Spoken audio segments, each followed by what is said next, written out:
بعض درود شریف ایسے ہیں جن کی فضیلت میں لکھا ہے کہ اس سے گناہ کبیرہ معاف ہوتے ہیں، حالانکہ اکابرین نے فرمایا کہ اس طرح کے اعمال سے گناہ کبیرہ معاف نہیں ہوتے، تو کیا حکم شرع ہوگا؟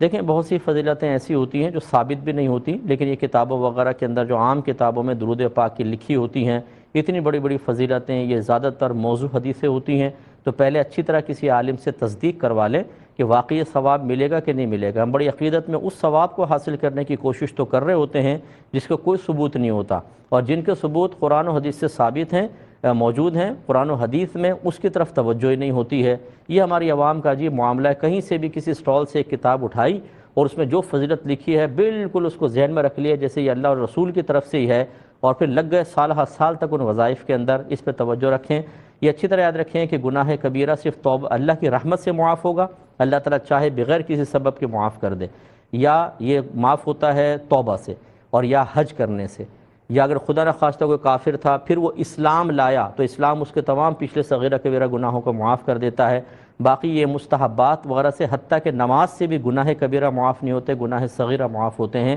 ہاں، یہ ضرور ہوتا ہے کہ آپ صغیرہ لے لیں، ان صغیرہ میں بھی بعض بہت چھوٹے اور بعض بڑے ہوتے ہیں، ان میں بھی آپ کہہ سکتے ہیں کہ چھوٹا ہے اور اس کے مقابلے میں یہ بڑا ہے، اس اعتبار سے کہیں لکھا ہو کہ صغیرہ میں یہ بڑا جو گناہ ہوگا وہ اس سے معاف ہو جائے گا، اسے گناہ کبیرہ سے تعبیر کر دیں تو ایک الگ بات ہے، لیکن جو واقعی گناہ کبیرہ ہیں وہ درود پاک پڑھنے سے معاف نہیں ہوں گے۔ تو اگر یہ فضیلت ان درود پاک کی لکھی ہے، یعنی ان گناہ کبیرہ کے معافی کی لکھی ہے تو ٹھیک نہیں ہوگی، اور اگر گناہ صغیرہ میں سے جو تھوڑے سے بڑے ہیں ان کے بارے میں لکھا ہے تو بالکل ٹھیک ہوگا۔